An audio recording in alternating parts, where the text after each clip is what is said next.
The morning sky over New Terra burned orange as three massive alien ships descended through the clouds. Captain Sarah Chen watched from the command center window as the vessels settled into the valley below, their hulls gleaming like polished obsidian against the golden wheat fields that stretched to the horizon. "Ma'am, incoming transmission on all frequencies," Lieutenant Rodriguez called from the communications station, his voice tight with tension. Sarah nodded, never taking her eyes off the alien fleet. After 18 months of peaceful coexistence, the hegemony had finally come to collect what they believed was theirs. She had hoped this day would never come, but deep down, she had always known it would. "Put it through," she said, straightening her uniform jacket. The holographic display flickered to life, revealing the imposing figure of Overlord Vexmar. The alien stood nearly 8 feet tall, his chitinous exoskeleton a deep purple that shifted to black in the shadows. 4 arms extended from his torso, each ending in razor-sharp claws, and his compound eyes reflected the light like fractured gems. "Humans of New Terra," Vexmar's voice resonated through the speakers, translated by the universal communicators. "I am Overlord Vexmar of the Hegemony Third Fleet. You have been granted the honor of my personal attention in this matter of planetary reclamation." Sarah stepped forward, activating her own transmitter. "This is Captain Sarah Chen, military commander of New Terra Colony. We've been expecting you, Overlord." "Then you understand why I am here," Vexmar replied, his mandibles clicking in what might have been amusement. "Your species was granted temporary settlement rights to this world as part of the Galactic Accords. That agreement has now expired. You have 72 standard hours to evacuate all human presence from this planet." "And if we refuse?" Sarah asked, though she already knew the answer. "Refusal is not an option," Vexmar said simply. "The hegemony has claimed this world for our own expansion. Your ships will be provided with supplies for the journey to the nearest human settlement. This is more generous than most species receive." The transmission ended abruptly, leaving the command center in heavy silence. Sarah looked around at her staff, seeing the same mixture of anger and determination in their faces that she felt burning in her chest. Captain, Dr. Marcus Webb, the colony's chief scientist, spoke up from his position near the tactical display. "We knew this might happen. The hegemony has done this to 47 other species over the past century. They let smaller civilizations establish colonies on resource-rich worlds, then claim them once the hard work is done." "How many people are we talking about, Marcus?" Sarah asked. 73,000 human civilians spread across 12 settlements, he replied immediately, plus our military personnel and support staff. Total population just over 80,000. Sarah walked to the main window again, looking out at New Terra's bustling capital city of Haven. In the distance, she could see farmers working their fields, children playing in parks, and the spires of the university where Dr. Webb conducted his research. This wasn't just a colony anymore. It was home. "Ma'am," Rodriguez called again, "I'm getting reports from all our settlements. The hegemony ships are taking positions over each one. They're not hiding their intent." "Any sign of weapons charging?" asked Major Thompson, the colony's military second-in-command. "Not yet, but their shields are up and targeting systems are active," Rodriguez confirmed. Sarah turned back to her team. These men and women had followed her across the galaxy to build something new. They had transformed New Terra from a barren rock into a thriving world. They had survived crop failures, equipment breakdowns, and attacks from the local wildlife. They had buried friends and celebrated births. This place was written into their DNA now. "Options?" she asked simply. Major Thompson stepped forward. "Captain, with respect. We have 800 military personnel and maybe 2,000 civilian volunteers with basic training. Those 3 ships each carry at least 5,000 hegemony soldiers, plus their orbital weapons. If we fight, we'll be slaughtered." "And if we run?" Sarah asked. Dr. Webb cleared his throat. The nearest human settlement is 4 months' travel away. Our ships aren't designed for mass evacuation. We'd have to leave behind most of our equipment, our livestock, our entire infrastructure. Even if we made it, we'd arrive with nothing. The hegemony would strip mine the planet within 6 months, added Dr. Elena Vasquez, the colony's environmental coordinator. All the terraforming work, the ecosystem we've carefully balanced, the species we've preserved, it would all be destroyed. Sarah nodded slowly. She had expected as much. The hegemony was notorious for their resource extraction methods. They would tear apart New Terra's crust looking for rare minerals, poisoning the atmosphere and turning the oceans acidic. Everything her people had built would be erased. There's something else, Dr. Webb said quietly. Something the hegemony doesn't know about. All eyes turned to him. Sarah raised an eyebrow, waiting. The quantum resonance crystals we discovered in the mountain range, Webb continued. I've been studying them for months. They're not just rare, they're unprecedented. With the right application, they could revolutionize faster than light travel. Make it possible to cross the galaxy in days instead of months. You think that's what they're really after? Thompson asked. I think they know about the crystals, but not their full potential, Webb replied. If they did, they wouldn't have given us 3 days to leave. They'd have taken the planet by force immediately. Sarah felt pieces clicking into place in her mind. The hegemony's sudden interest in New Terra, their willingness to honor the evacuation protocols instead of simply attacking. It all made sense if they believed they were just claiming another agricultural world. How long would you need to weaponize the crystals? She asked Webb. Weaponize them? Captain, these aren't weapons. They're... Doctor, Sarah interrupted. If we're going to fight the hegemony, we need every advantage we can get. How long? Webb looked uncomfortable but answered. With our current understanding, maybe weeks to develop any practical application. But Captain, this is pure science. I don't even know if it's possible. Make it possible, Sarah said firmly. Thompson, I want every defensive position reinforced. Rodriguez, send a coded transmission to Earth Command. Let them know what's happening here. Ma'am, Rodriguez said hesitantly. Earth Command is 3 months away at best. Even if they dispatched a fleet immediately. They won't, Sarah finished. Earth can't risk a war with the hegemony over one colony, we know that. But they need to know what happened here. She turned to address the entire room. I want everyone to understand what we're choosing. The smart play is evacuation. The safe play is evacuation.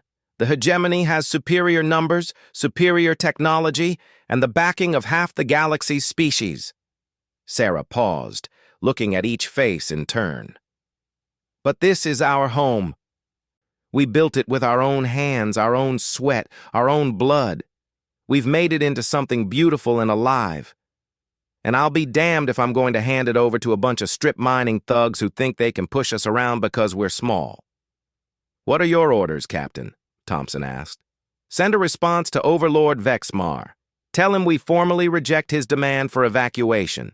New Terra is a sovereign human colony and we will defend it. Captain, Dr. Vasquez spoke up, what about the civilians, the families? Sarah had been dreading this question. Full disclosure, every person on New Terra gets to choose. We'll help anyone who wants to leave get to the evacuation points, but for those who stay, they need to know what they're signing up for. And if the hegemony attacks, Thompson pressed, then we show them why you don't mess with humans, Sarah replied. We've been the underdogs before. We've faced extinction twice in our history and come back stronger each time. This won't be any different. Rodriguez looked up from his station. Captain? I'm showing massive electromagnetic disturbances from the mountain range. Dr. Webb's crystal deposits are going crazy. Webb rushed to his console, scanning through data streams. This is impossible, he muttered, then looked up with wide eyes. Captain, the crystals aren't just resonating with each other. They're resonating with human brain patterns. Our neural activity is somehow triggering them. What does that mean? Sarah asked. I don't know yet. But, Captain, if the crystals are responding to human consciousness specifically, that could explain why they've remained dormant until we arrived. Other species might not be able to activate them at all. Sarah felt a chill run down her spine. If Webb was right, then New Terra wasn't just their home. It was uniquely theirs in a way the hegemony couldn't duplicate. Priority 1, Doctor. I want to know everything about those crystals in the next 48 hours. Thompson, begin evacuation procedures for anyone who wants to leave, but also start preparing our defenses. I want every weapon we have ready to go. Ma'am, Rodriguez called out. Incoming transmission from the lead hegemony ship. Put it through. Overlord Vexmar appeared again, his compound eyes reflecting obvious irritation. Captain Chen, my sensors indicate you are mobilizing your military forces instead of preparing for evacuation. This is unwise. Overlord Vexmar, Sarah replied calmly, I'm transmitting our formal response to your demand. She nodded to Rodriguez, who sent the pre-written message.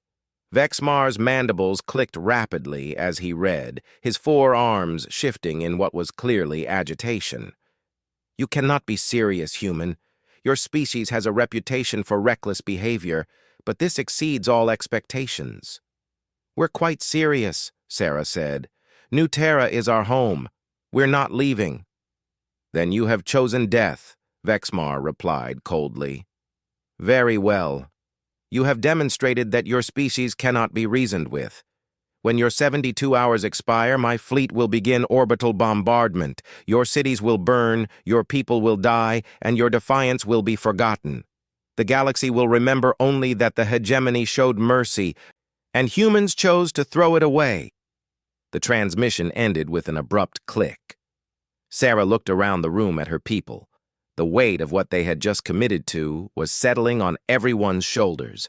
They were about to fight a war they couldn't win against an enemy that had never been defeated. But as she watched their faces, Sarah didn't see fear. She saw the same stubborn determination that had driven humans to spread across the galaxy, despite being told they were too weak, too small, too primitive. She saw the spirit that had built New Terra from nothing, and would defend it to the last breath. Well, Dr. Webb said finally, I guess I'd better get back to my lab. Those crystals aren't going to figure themselves out. Rodriguez, open a colony-wide channel, Sarah ordered. It's time to let everyone know what's happening. As the communications officer worked to establish the link, Sarah thought about what she would tell them. How do you ask people to risk everything for a patch of dirt and rock? How do you convince them that some things are worth dying for? But looking out at New Terra's sprawling fields and cities, at the life they had all built together, Sarah realized she didn't need to convince anyone of anything. The choice was obvious. This was home, and humans didn't abandon home. The battle for New Terra was about to begin. The colony-wide announcement had been playing for 3 hours, and the response was not what anyone expected. Instead of panic, instead of desperate evacuations, the people of New Terra were getting angry. Mayor Patricia Hoffman stood in the packed town hall of Haven, watching as citizen after citizen stepped up to the microphone. Farmers, teachers, engineers, shopkeepers, all voicing the same sentiment with increasingly creative vocabulary.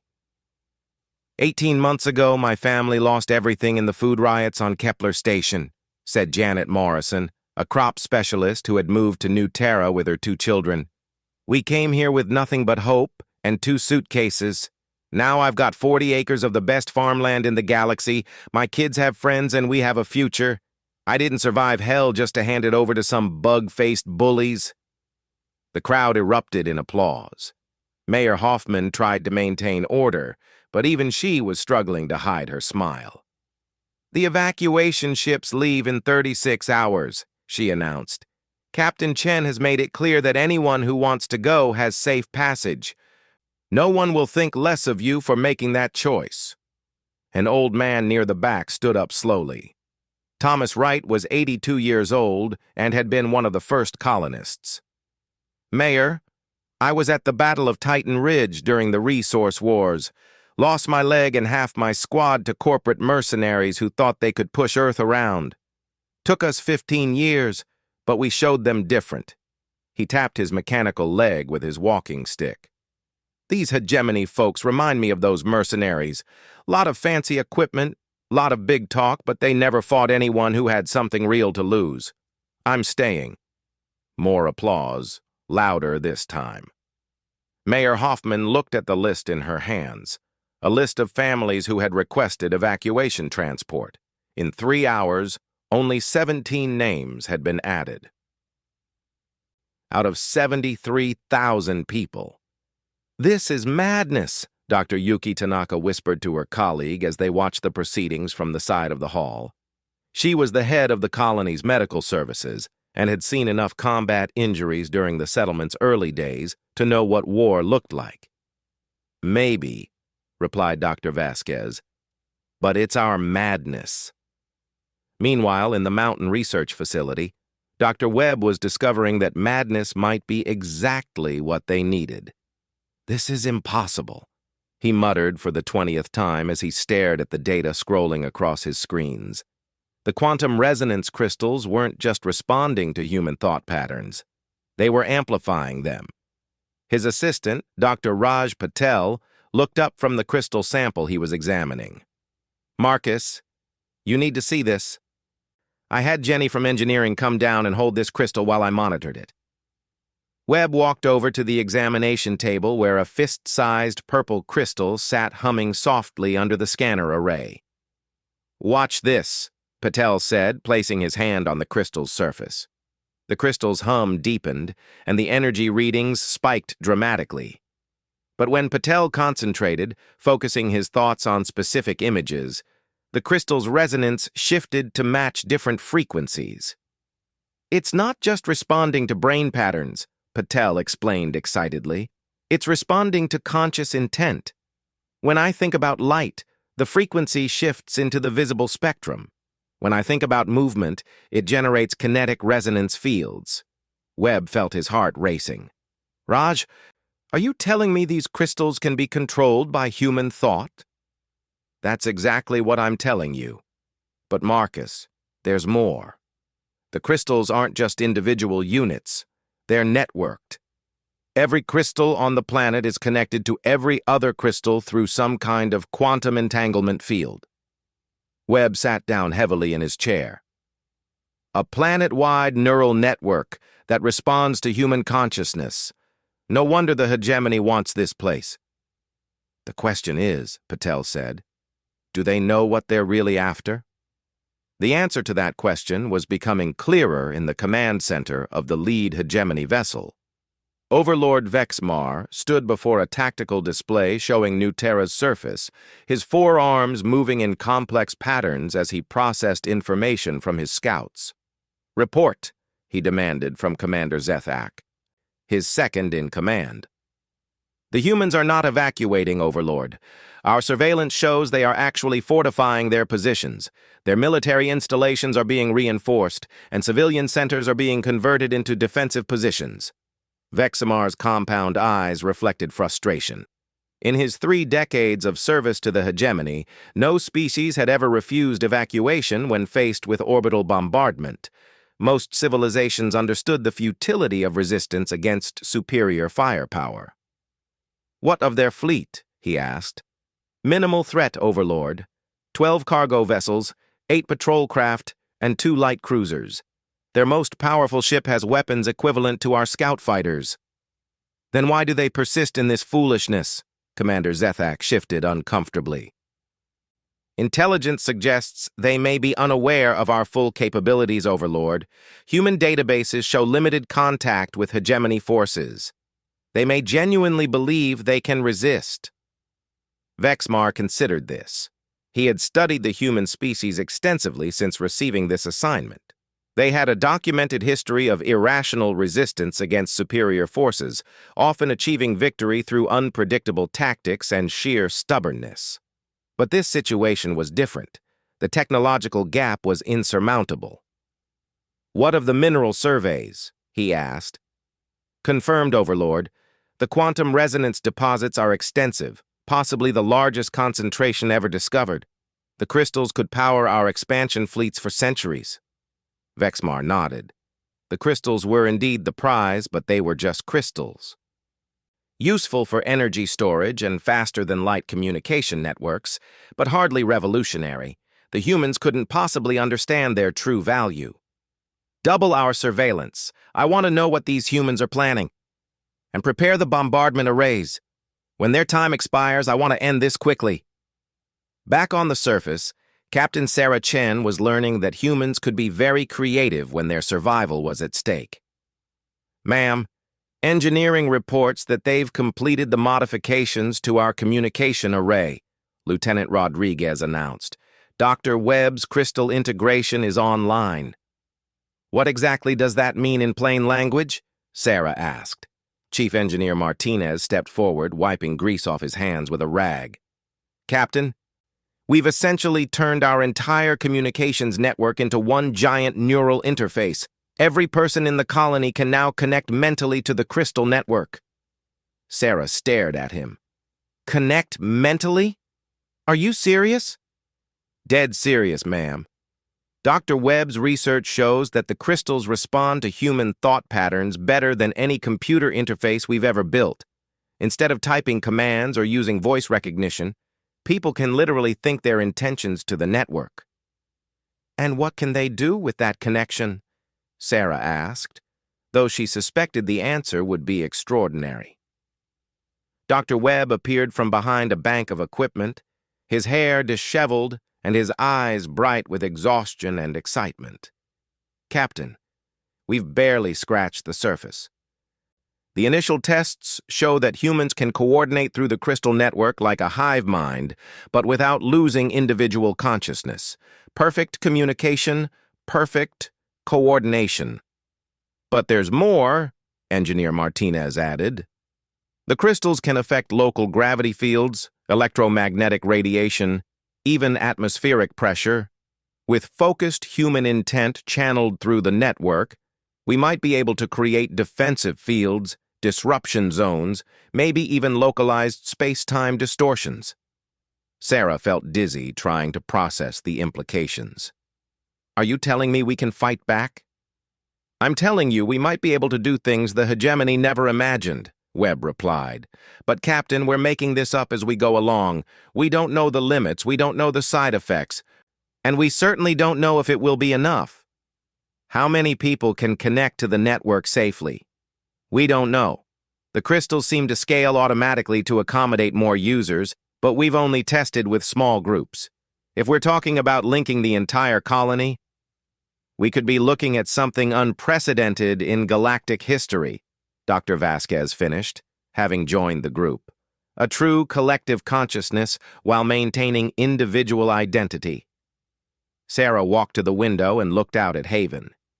In the distance, she could see families working together to reinforce buildings, turning their peaceful city into a fortress.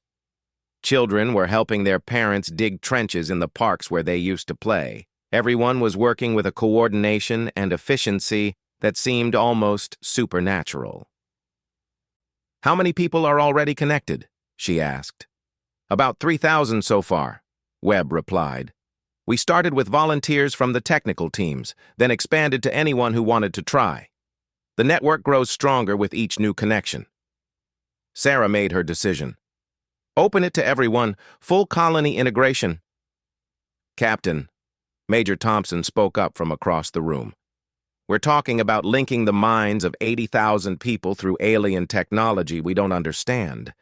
This could be incredibly dangerous. So is fighting the hegemony with conventional weapons, Sarah replied. At least this gives us a chance. She turned to address the room.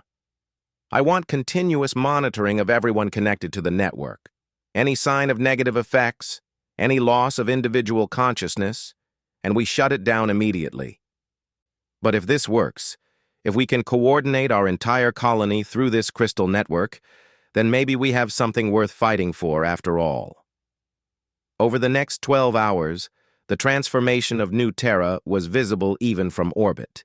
The hegemony surveillance drones reported coordinated construction activities across all 12 settlements, with humans working in perfect synchronization to build defensive installations. But the drones couldn't detect what was really happening. In the quantum realm, 80,000 human minds were learning to work together while remaining uniquely themselves.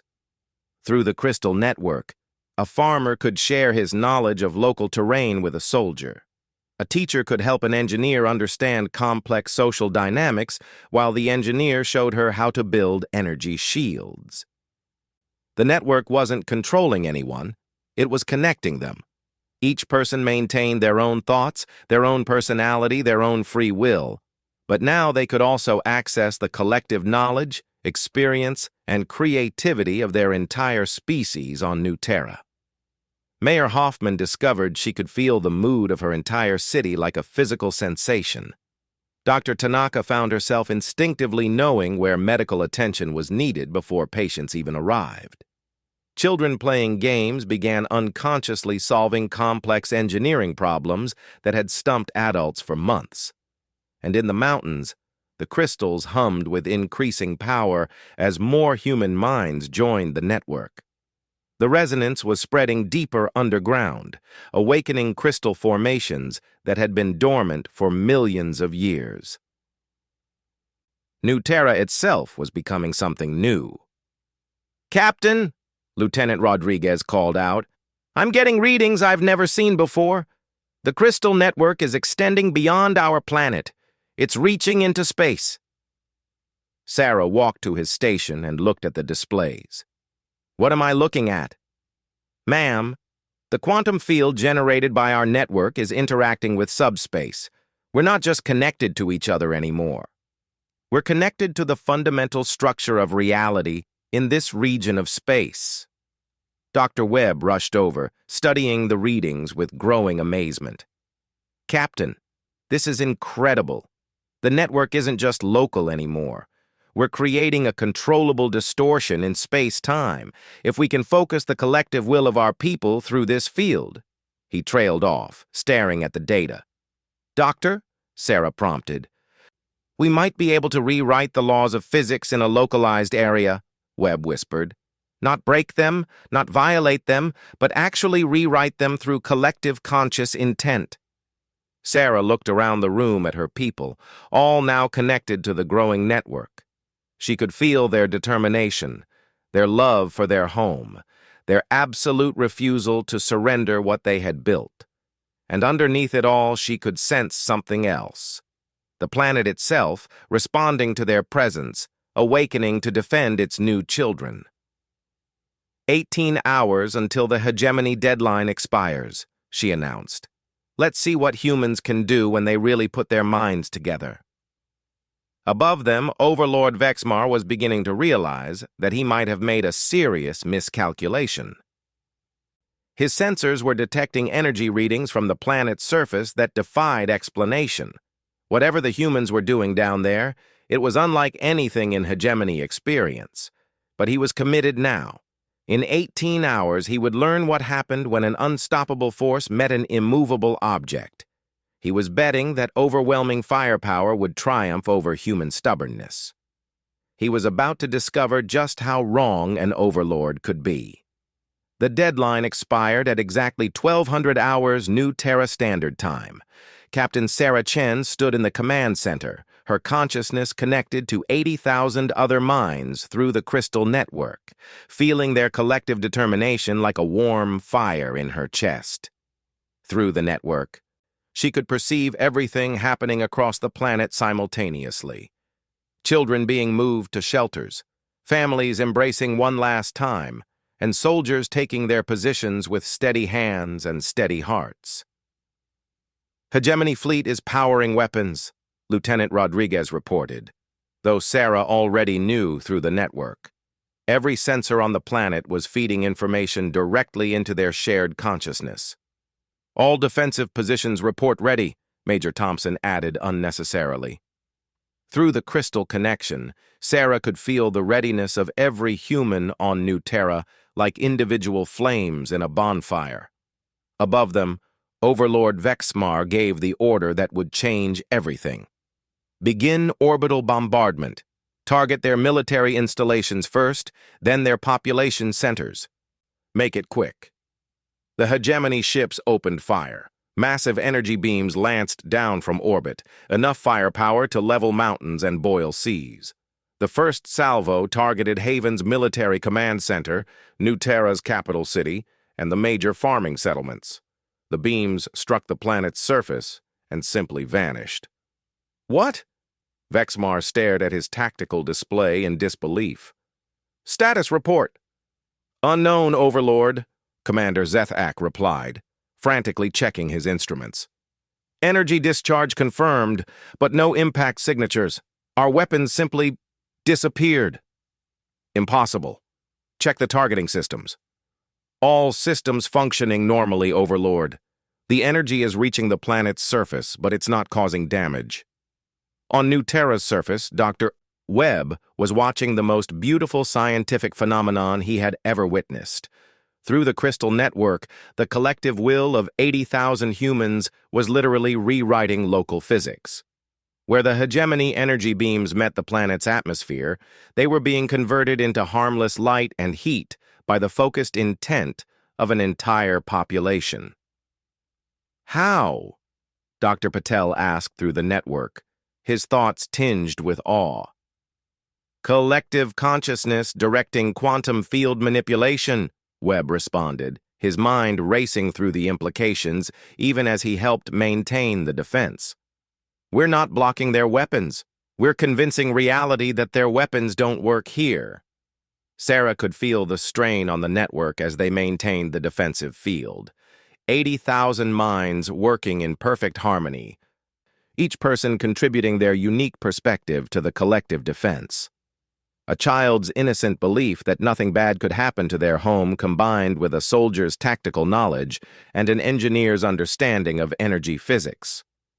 Overlord, came an urgent voice from the hegemony communications station. I'm detecting massive energy buildups across the planet's surface. The humans are doing something. Vexmar's mandibles clicked in frustration. Increase bombardment intensity. Whatever they're doing, overwhelm it with raw power. The second salvo was 3 times more powerful than the first. Enough energy to crack continents and destroy entire ecosystems. It met the same fate as the first, absorbed, converted, and harmlessly dispersed by the combined will of New Terra's human population. But now the humans were ready to show what they could do when they stopped playing defense. Through the crystal network, Sarah felt the collective decision forming. 80,000 minds reaching the same conclusion simultaneously without anyone giving orders or making speeches. It was time to teach the hegemony a lesson about human stubbornness. Now, she whispered, though every human on the planet heard her through the network. The crystals buried throughout New Terra's crust suddenly blazed with power that dwarfed the hegemony bombardment. But this energy wasn't destructive. It was creative. Focused through the lens of human consciousness, it began to reshape reality according to human will. Space around New Terra started to bend. Overlord! Commander Zethak's voice cracked with panic. We're detecting massive gravitational anomalies. The planet's gravity well is expanding. Vexmar watched in horror as his fleet was slowly but inexorably pulled toward the planet. Not by conventional gravity, but by the collective human belief that the hegemony ships should come closer. Reality was literally conforming to human expectations. Full power to engines, break orbit immediately. We can't, Overlord. The gravitational distortions are getting stronger. It's like the planet is reaching out and grabbing us. On New Terra, 10-year-old Emma Rodriguez was sitting in a shelter with her family, her small hand pressed against a crystal formation in the wall. Through the network, she could feel the big scary ships trying to hurt her home, and she was very firmly telling the universe that those ships needed to come down here so the grown-ups could talk to them properly. Her innocent certainty, amplified by the crystal network and supported by 80,000 other human minds, was enough to bend space-time itself. The lead hegemony ship was pulled into New Terra's atmosphere, despite its engines running at maximum power.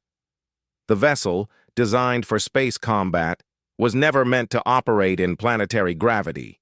Its hull began to stress and buckle as it was dragged through increasingly dense air. "Emergency protocols!" Vexmar commanded. "Prepare for forced landing!" But the humans weren't done yet.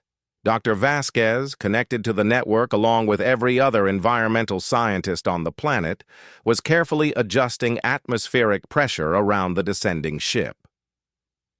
Not to destroy it, but to guide it to a specific landing site, the largest open field near Haven, where it would cause minimal damage to the environment they had worked so hard to preserve. Meanwhile, the colony's children, working through the network with the unconscious certainty that only children possessed, were making sure that everyone on the big ships would be okay. The hegemony crew found their ship's life support systems working better than they ever had, their artificial gravity stabilizing perfectly, and their emergency systems activating with impossible efficiency.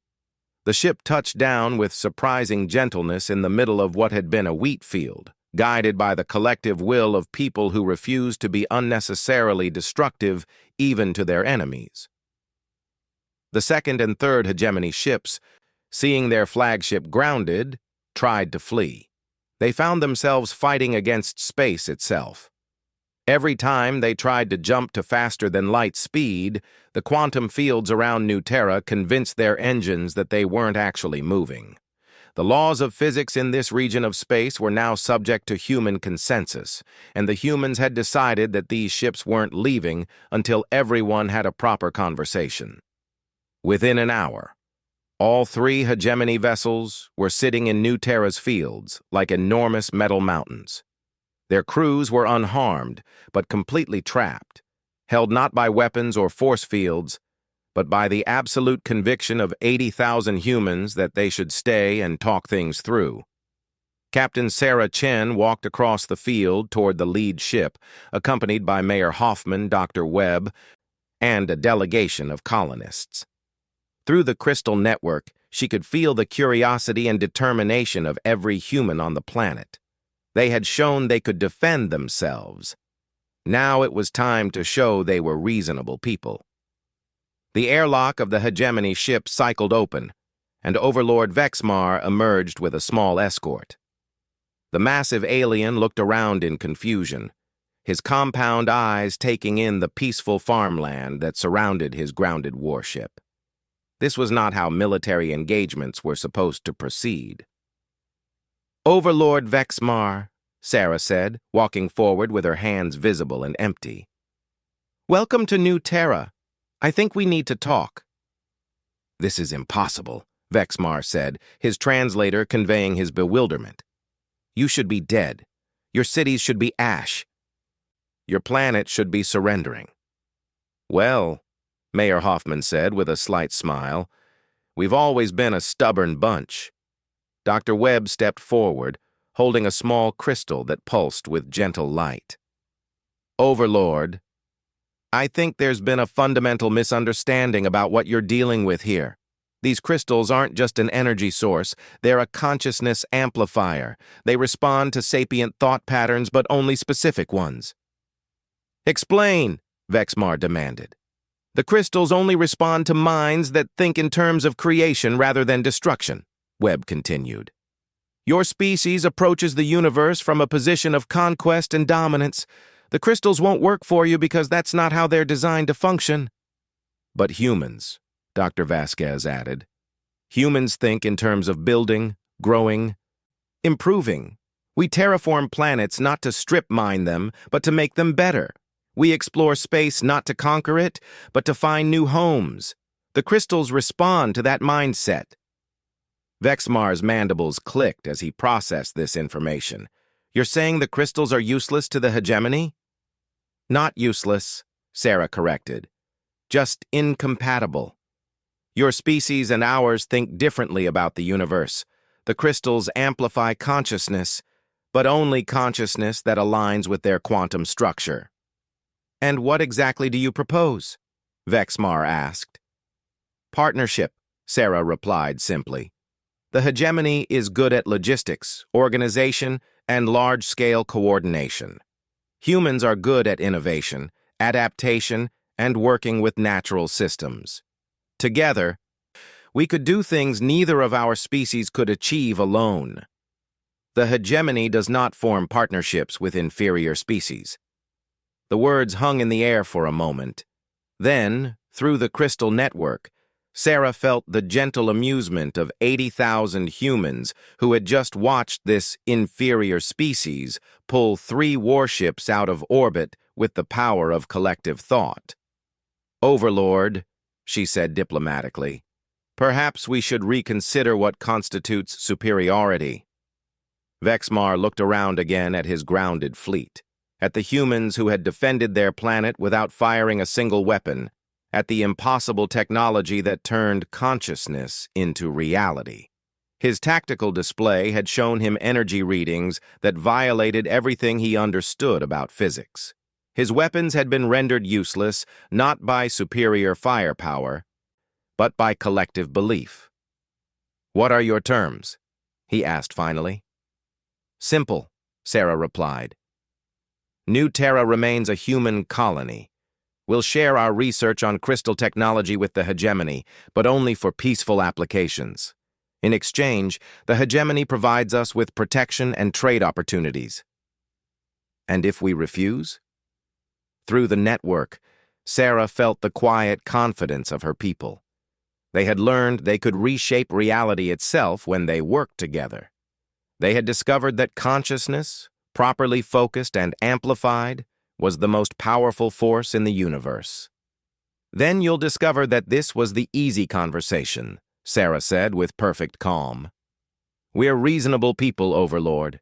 We prefer to solve problems through discussion and cooperation. But we're also the species that survived the Great Dying, colonized hostile worlds with primitive technology, and just pulled your fleet out of orbit because we really wanted to have a chat. We don't give up, added Mayor Hoffman. Ever. On anything. It's kind of our thing. Vexmar looked at the faces around him, humans of all ages and backgrounds, connected through their impossible crystal network, unified in their determination to protect their home. He thought about the energy readings his ships had recorded, the gravitational anomalies that had dragged his fleet from space, the weapons fire that had simply ceased to exist because an entire planet had decided it shouldn't. He thought about the reports he would have to send back to Hegemony Command, trying to explain how the Third Fleet had been defeated not by superior technology or overwhelming force, but by collective human stubbornness. Very well, he said finally. I will need to consult with my superiors, but I believe an accommodation can be reached. Excellent, Sarah said, feeling the warm satisfaction of her people through the network. Dr. Webb will be happy to show you some of our research. Dr. Vasquez can explain our terraforming techniques, and Mayor Hoffman makes the best coffee in this sector of space. I do indeed, Mayor Hoffman confirmed proudly. As the delegation walked toward Haven, the crystal formations throughout New Terra hummed with contentment. For the first time in millions of years, they had found minds that understood their purpose, not to dominate or destroy, but to create and connect and make things better. Behind them, the 3 hegemony ships sat peacefully in the wheat fields, their crews slowly beginning to understand that they had encountered something unprecedented in galactic history, a species that had learned to make the universe itself a willing partner in their defense of home. The war for New Terra was over. The real work was just beginning. 6 months after what galactic historians would later call the New Terra incident, the universe was still trying to figure out what had happened. Captain Sarah Chen stood in what had once been a simple colonial command center, and was now the headquarters of the New Terra Consortium, the first human hegemony joint research facility in galactic history. Through the floor-to-ceiling windows, she could see a sight that still amazed her daily: Hegemony scientists working alongside human researchers in the crystal gardens that had grown around the mountain laboratory. "Captain," Dr. Webb called from his workstation, though the old titles had become more ceremonial than functional. "We're getting readings from the Proxima site. The crystal network has extended another 4 light-years." Sarah walked over to examine the displays, her consciousness still partially connected to the planetary network that had become as natural as breathing. Through it, she could feel the excitement of researchers across 12 worlds as they studied the expanding phenomenon. "How many systems is that now?" she asked. 47, replied Dr. Patel, looking up from a crystal formation that had grown spontaneously in his laboratory. "Every world with a significant human population is developing its own crystal network. But Sarah, they're not separate networks. They're all connected. We're looking at the birth of a truly galactic consciousness." The discovery had shaken both human and alien science to its foundations. The crystals weren't native to New Terra. They were scattered throughout the galaxy, dormant and waiting for the right kind of sapient consciousness to activate them. Human consciousness, with its unique combination of creativity, cooperation, and stubborn determination, was apparently the key that unlocked their potential. "Any word from Earth Command?" Sarah asked. "Admiral Rodriguez sends her regards and reports that the Senate has officially recognized New Terra as the capital of the human crystal territories," Dr. Webb replied with a grin. "Also, your promotion to Admiral came through. Congratulations." Sarah shook her head in amazement. A year ago, she had been a colonial military commander fighting to save 80,000 people. Now, she was an admiral, overseeing a territory that spanned dozens of star systems and included both human and alien populations. The transformation hadn't been without challenges. "Admiral," Lieutenant Rodriguez, now Commander Rodriguez, called from the communication station. "We have an incoming priority transmission from Hegemony Central Command." "Put it through."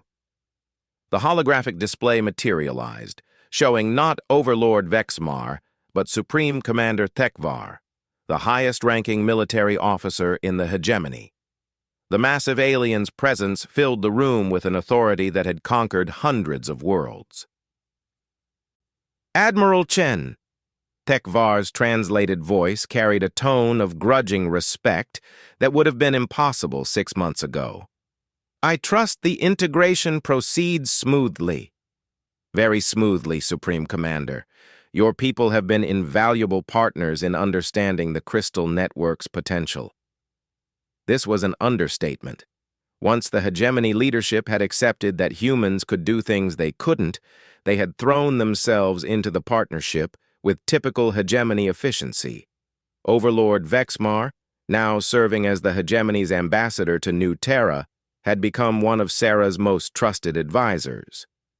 "The Galactic Council has reached a decision regarding the territorial disputes in the Outer Rim," Thekvar continued.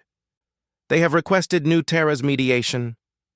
Sarah felt a ripple of interest through the crystal network as 80,000 minds, now expanded to over 3 million across 47 worlds, considered the implications.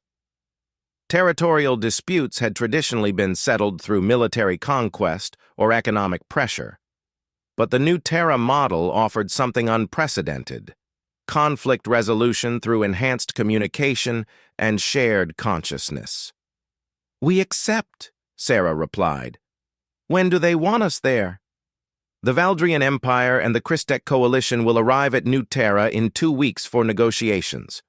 Admiral, I must warn you, both species are notoriously stubborn and have been fighting over the Karathi system for decades." Through the network, Sarah felt the gentle amusement of her people. Stubborn species calling other species stubborn while asking humans to mediate their disputes. The irony wasn't lost on anyone. "We'll be ready, Supreme Commander." After the transmission ended, Sarah walked out onto the observation deck that overlooked Haven. The city had grown dramatically in 6 months, but not in the chaotic way of most expanding settlements. Connected through the crystal network, the colonists had planned and built their expansion with perfect coordination and consideration for both functionality and beauty. Hegemony architectural techniques blended seamlessly with human design philosophy. Alien and human children played together in parks that utilized crystal-enhanced gravity fields for amazing playground equipment. Shops and restaurants served food that was impossible before human creativity met hegemony agricultural technology. Impressive, isn't it? Sarah turned to see Overlord Vexmar approaching, his 4 arms carrying data tablets and what appeared to be a human-made coffee cup. I never expected to see the day when hegemony citizens would voluntarily live in human settlements, Sarah admitted. Nor did I. But your people have a gift for making others feel welcome, even former enemies. Vexmar's compound eyes reflected something that might have been contentment. My daughter is learning to play something called hopscotch with human children. She's better at it than they are because of her extra legs, but they don't seem to mind. Sarah smiled. The integration of hegemony families into New Terra society had been one of the most successful aspects of the partnership. Children, it turned out, didn't care about species differences when there were games to play and adventures to share. Any word from your government about expanding the partnership? Sarah asked. The Council of Overlords has approved 3 additional joint colonies, Vexmar replied. However, they remain concerned about the Crystal Network's growth rate. This was the central tension in the new galactic order. The Crystal Network was expanding, connecting human settlements across the galaxy and enhancing their collective consciousness. Some alien species saw this as humanity's first step toward galactic domination. Others saw it as an evolution that might benefit everyone. Overlord, Sarah said carefully, you've worked with the network directly. What do you tell your superiors when they express those concerns? Vexmar was quiet for a moment, watching children play in the park below. I tell them that I have observed human consciousness for 6 months through direct neural interface. Humans connected to the crystal network become more empathetic, more creative, more cooperative. They don't become more aggressive or dominating. He paused, adjusting his grip on the coffee cup with one of his secondary hands. I tell them that humans share their consciousness the way they share everything else, generously and without reservation. The network makes them more human, not less. And do they believe you? Some do. Others require more convincing. But Admiral, time is on our side. Every species that interacts with crystal-connected humans reports the same observations. Your people are becoming something unprecedented in galactic history, a truly wise species. That evening, Sarah attended the weekly colony meeting in Haven's Central Plaza. What had once been a simple town hall discussion had evolved into something resembling a meditation session. Through the crystal network, every voice could be heard, every concern addressed, every idea considered by the collective consciousness of the entire colony. The Andromedan refugees have requested permission to establish a settlement in the southern continent, Mayor Hoffman announced. The Andromedans were a species that had lost their home world to a stellar collapse and had been wandering space for decades. Through the network, Sarah felt the colony's immediate and unanimous response. Of course they could stay. New Terra had room for anyone who wanted to build rather than destroy. Dr. Tanaka reports that the medical exchange program with the hegemony has resulted in treatments for 17 previously incurable diseases, Mayor Hoffman continued. More warm satisfaction through the network. The combination of human medical intuition and hegemony technological precision was saving lives across the galaxy. And the Children's Cultural Exchange Program has received requests from 42 additional species who want to participate. This drew actual laughter through the crystal connection. The children's program had started as a simple pen pal system, but had evolved into something that was reshaping interspecies relations throughout the galaxy.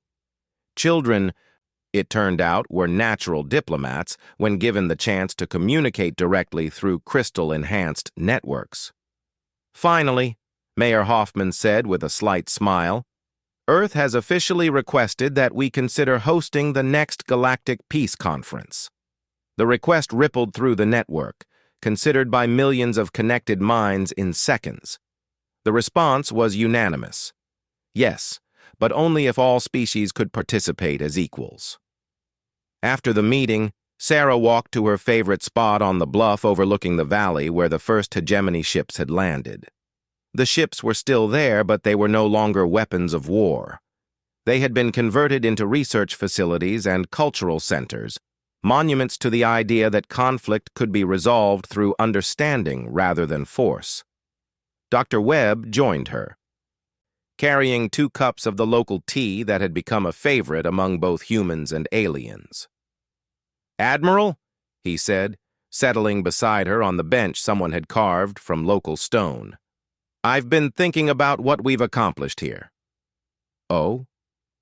6 months ago, we were a small human colony about to be destroyed by superior firepower. Now we're the center of an interspecies alliance that spans dozens of worlds. The Crystal Network has connected over 3 million minds and is still growing. We've mediated 17 territorial disputes and prevented 3 wars. Sarah nodded, feeling the truth of it through the network.